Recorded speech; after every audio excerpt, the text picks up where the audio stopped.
guys, welcome back to Book Talk with Meg. My name is Megan for those of you who don't know. Hi, welcome, hope you stick around. If you decide to, do not forget to click the subscribe button down below.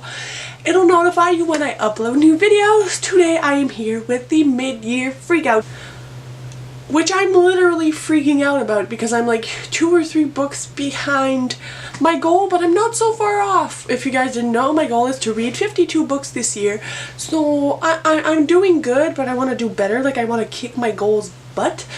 So yeah, without further ado, let's hop on in. The first question is the best book you've read so far this year, and that has to be Listen to Your Heart by Casey West. I might have posted my review, or it'll be coming up shortly, so I will leave a link up here and in the down bar. You guys should definitely check out my review. I explain why this is my favorite book. Although it's a contemporary, it deserves to be my favorite book. You guys should check it out. Basically, this book is about our main character named Kate, and she loves the lake and doesn't really like people. So basically me as a book character. And Kate decides, with a lot of pushing from her friend, that she will enroll in a podcasting class, and all the story unfolds from there. It is beautiful, it is magical, it's fun, it's fluffy, it's cute. The next question is the best sequel you've read so far, and technically this is the 3rd book in a series, but that has to be Beneath the Sugar Sky by Shanann McGuire. This is the 3rd book in the Wayward Children series, the 1st book being Every Heart a Doorway, which I adored.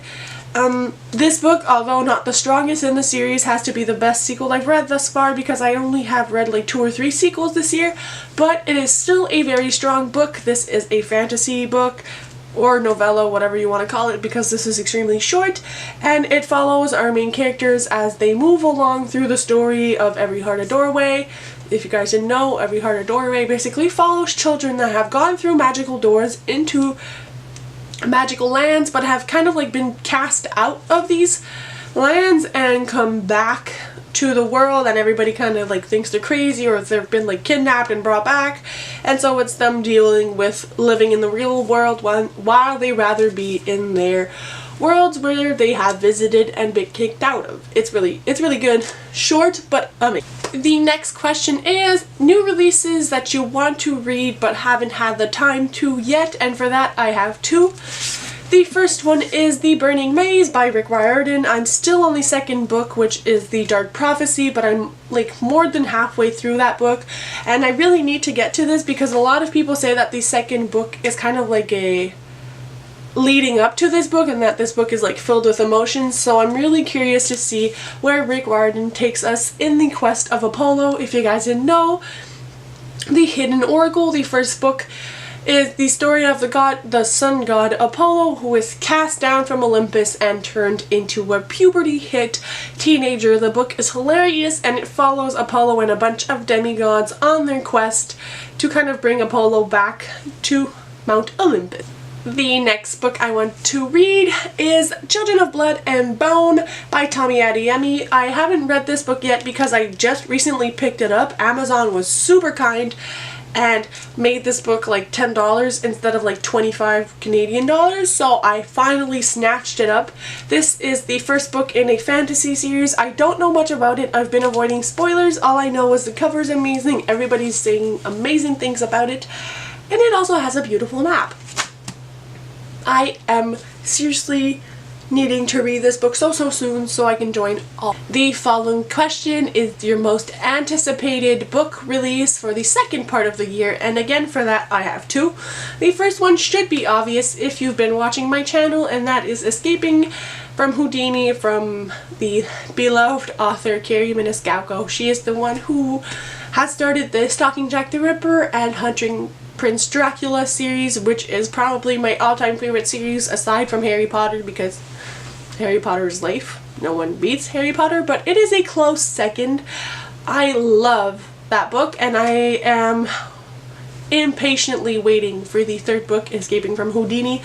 It follows our main characters Audrey Rose and Thomas while they are on this kind of like cruise ship, and I'm just so excited. I don't know much about Houdini. I didn't know more about Jack the Ripper and Dracula, but I am still so excited to see where our characters go, and I just, like, my girl crush on Thomas is real, so I'm excited. The other book I really want to read and I'm looking forward to is Meet the Sky. I never remember the author's name, which is hilarious because she's become one of my favorite authors after I've read The Thing About Feathers, which I also have a review up on my channel. I will link it up in the cards and again down below if you guys want to watch it. I feel like that book was really underhyped, but basically I'm just excited for Meet the Sky because of The Thing with Feathers. I love the author so much. And there's also Atticus. I can't remember the name of his new poetry book, but he's coming out with a new poetry book in the beginning of September, and I am so excited for that one. The next question is your biggest disappointment for books, and for that, again, I have two. The first one is Jersey Angel by Beth Ann Bowman. I gave this book a 1 star, and I swear I never give books less than like 3 stars. As long as I enjoy a book, it's getting a good rating. That's how I am as a person. But this book was absolute trash, and I swear I keep this book just to talk bad about it. I don't like anything about it. I'll leave my Goodreads link down below if you want to hear my thoughts why. And I also have a vlog talking about that book, which again will be linked in the cards.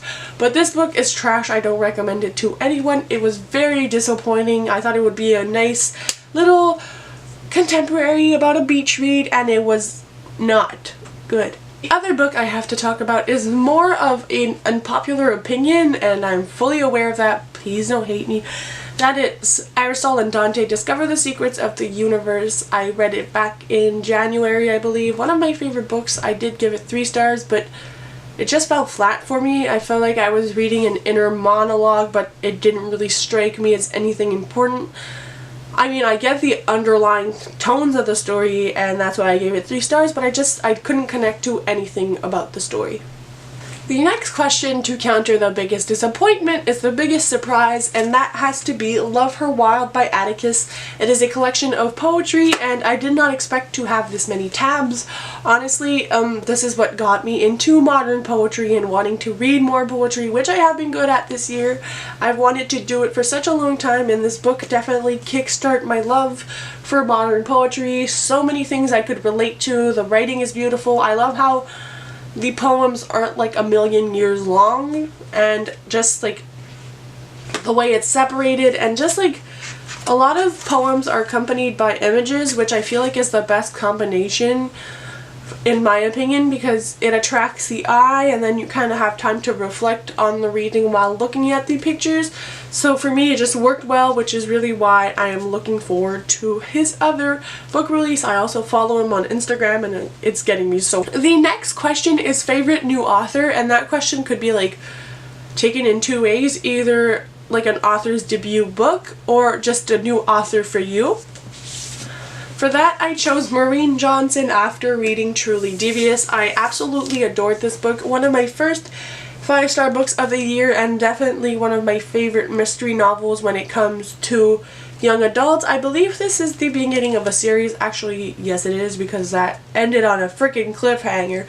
But I really love the writing style of Maureen Johnson, and she does have more books that are like mystery related, so I'm definitely going to check those out because I love the pacing of this book. I love the character development. I loved how she just talks about the setting enough for you to grasp the information without it being too much where it's like annoying.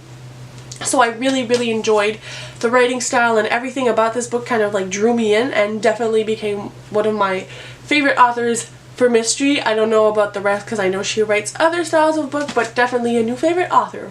For my new fictional crush, I'm not going to hold the book up again, but from Listen to Your Heart, the main like boy in this book is named Diego, and I love him to pieces. I love his values. I love the way he interacts with other people in this book. I just love the way he goes about things. It's just so cute. He's just so nice and simple, and I'd go for a coffee with him. Like he looks like the most kind, cute, adorable, good-looking character.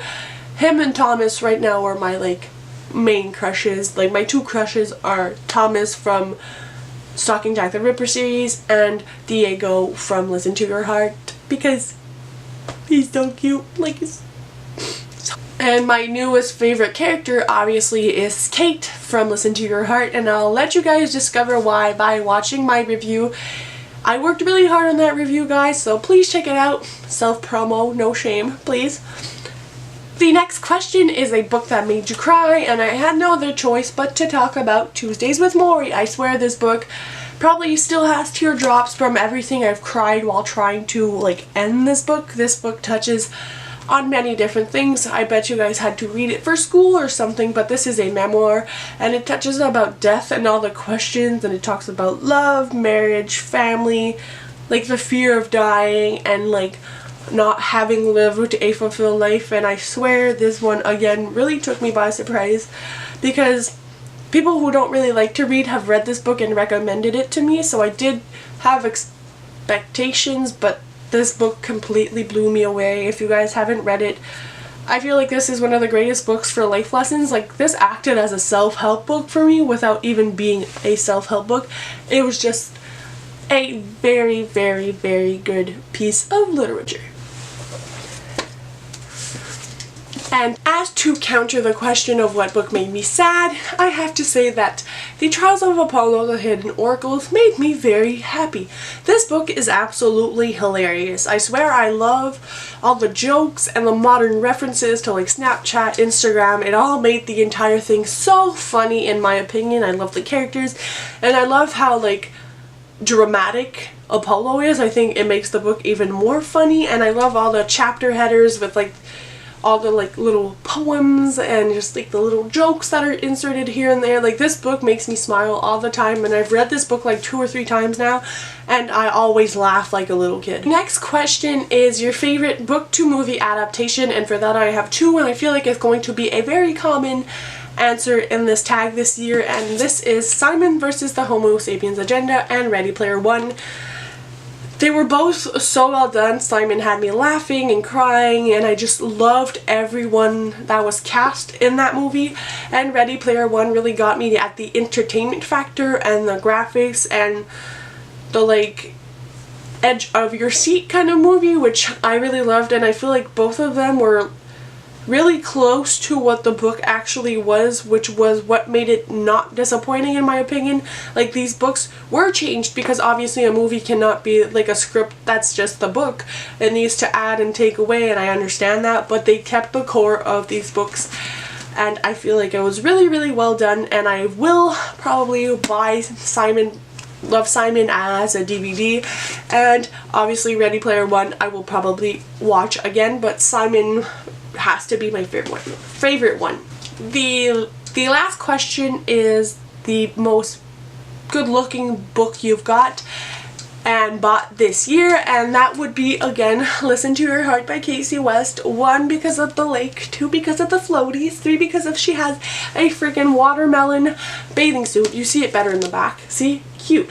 I don't mind characters on books. I really actually enjoy it, so I really loved it. I love the font and the colors, and what I also love is that they are actually kind enough, you probably won't see it on camera, but it really says Listen to Your Heart, and it has the little earphones for the podcast, and even the spine looks good. This whole book just looked so good, and it was so good, so please, please, please, please, please pick it up if you haven't. Try it, look at it. I mean, I can make it sit on my bookshelf for all I care. It's so good looking. So that's it for my video. Hope you guys enjoyed. Happy reading. Bye.